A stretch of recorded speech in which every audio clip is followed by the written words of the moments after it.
Salam alaikum and shalom alaikum. Welcome back, dear friends. I want to talk about the Bozrah prophecy, as it is commonly called. It's an interpretation of a prophecy that mentions Bozrah in the book of Isaiah. And I just want to discuss some of the implications of this prophecy and share a warning with my listeners and viewers. So let's go to Isaiah chapter 63. And let's read verses 1 through 3 in the name of God, the most gracious, the most merciful. Who is this who comes from Edom, with dyed garments from Bozrah, the one who is glorious in his apparel, traveling in the greatness of his strength? I who speak in righteousness, mighty to save.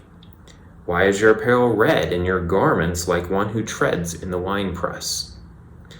I have trodden the winepress alone, and from the peoples no one was with me, for I have trodden them in my anger and trampled them in my fury. Their blood is sprinkled upon my garments, and I have stained all my robes.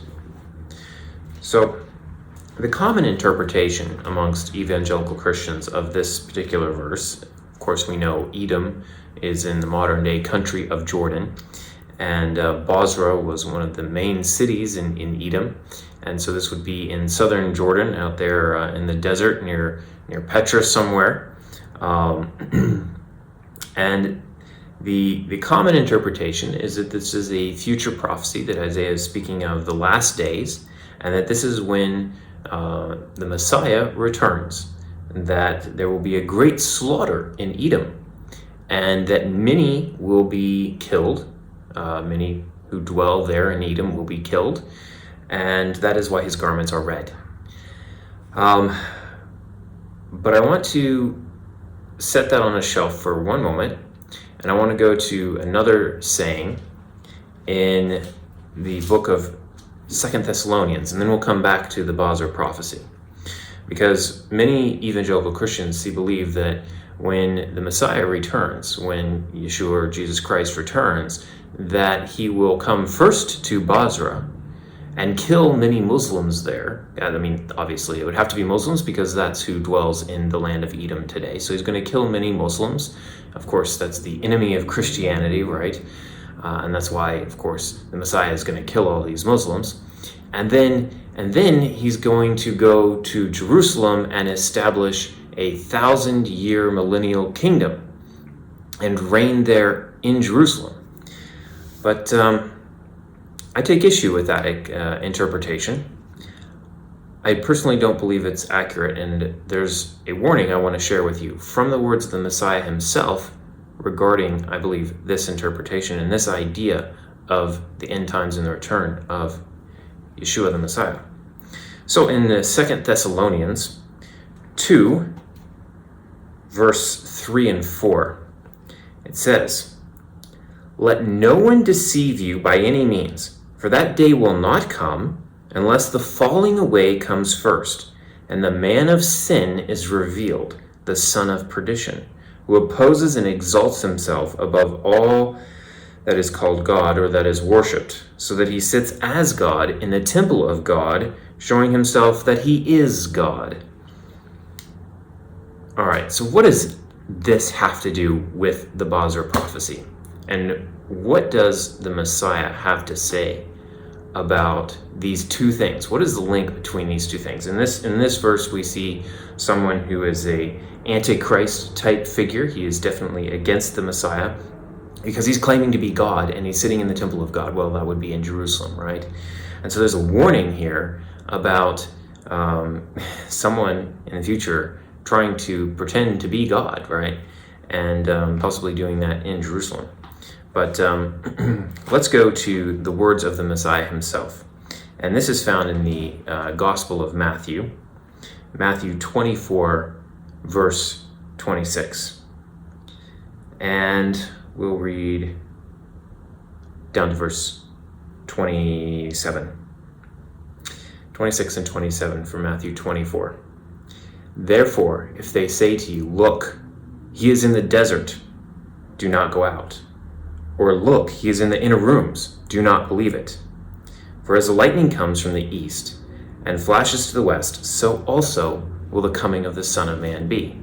Now, Son of Man, of course, is the way that Yeshua referred to himself very commonly in the book of Matthew. So this is talking about his second coming. And he's saying, people are going to say, look, he's in the desert, or look, he's in the inner rooms.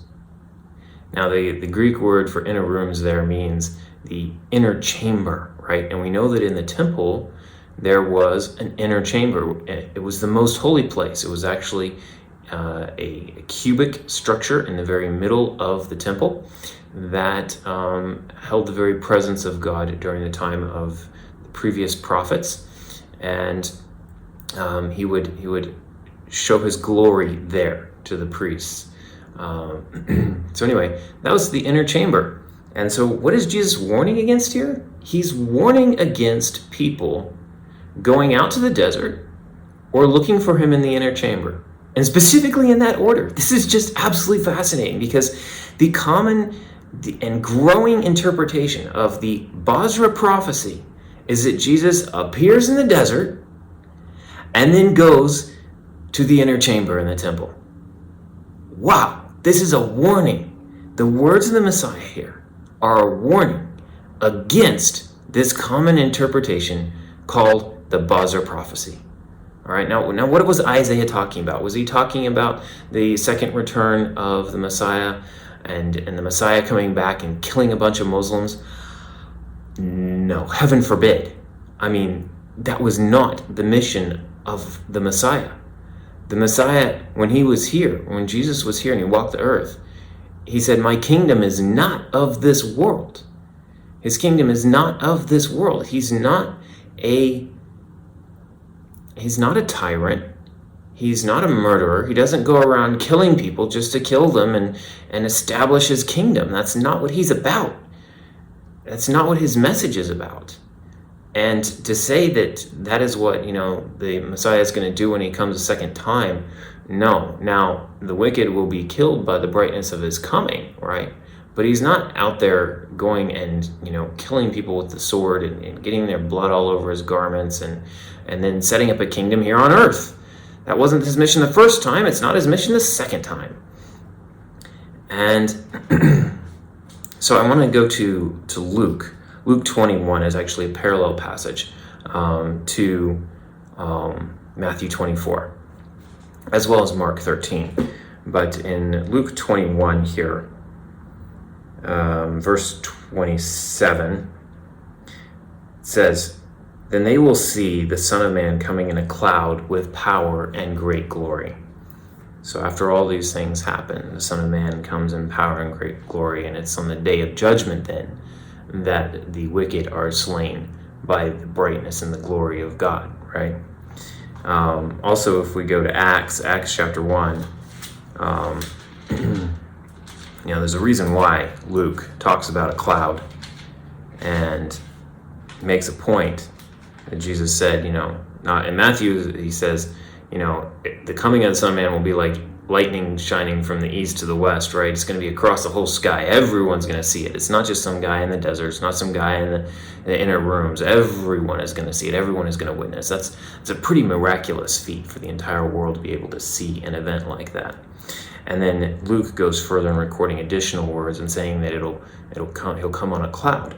And in Acts chapter 1, verses 9 through 11, it says, now when he had spoken these things, talking about Yeshua, while they watched his disciples, he was taken up, and a cloud received him out of their sight. And while they looked steadfastly toward heaven, as he went up, behold, two men stood by them in white apparel, who also said, men of Galilee, why do you stand gazing up into heaven? This same Yeshua who was taken up from you into heaven will so come in like manner as you saw him go into heaven. So they see him taken up into a cloud, and Jesus predicts he's coming back in a cloud. He's not going to be in the inner room in Jerusalem, in the temple. He's not going to be out in the desert in southern Jordan, near the ancient city of Bozrah. That's not how he returns, and yet that is the common misconception. Our Messiah, the Messiah, is a man of peace. Yes, he's going to kill the Antichrist. And before he comes back, I fully imagine that not only the Antichrist will try and sit in Jerusalem. But I fully believe that the arch antichrist himself, the great deceiver, the ultimate Dajjal, as you would say in Arabic, who is Satan himself, will probably try to sit in the temple pretending to be God, right? And he might even come to Bozrah first. And who knows? I mean, he's the adversary, right? He might kill people there and make it look like he's fulfilling this Bozrah prophecy, when I personally believe this Bozrah prophecy was about probably about the destruction of Edom, along with Moab and Ammon and Jerusalem, all during the time when the first temple was destroyed and these nations were taken captive by the king of Babylon. But I just wanted to share that with you, this warning of Jesus to be careful with this idea that he's going to show up in the desert and then go to the inner room. So he's not a vengeful Messiah. Yes, there are consequences for not being part of his kingdom on the day of judgment. Yes, the wicked will be destroyed by the brightness of God's coming, not by any kind of military action on the part of the Messiah. So, my friends, Messiah, he is a Prince of Peace. I hope peace is in your hearts, and may his peace be with you. Salam and shalom.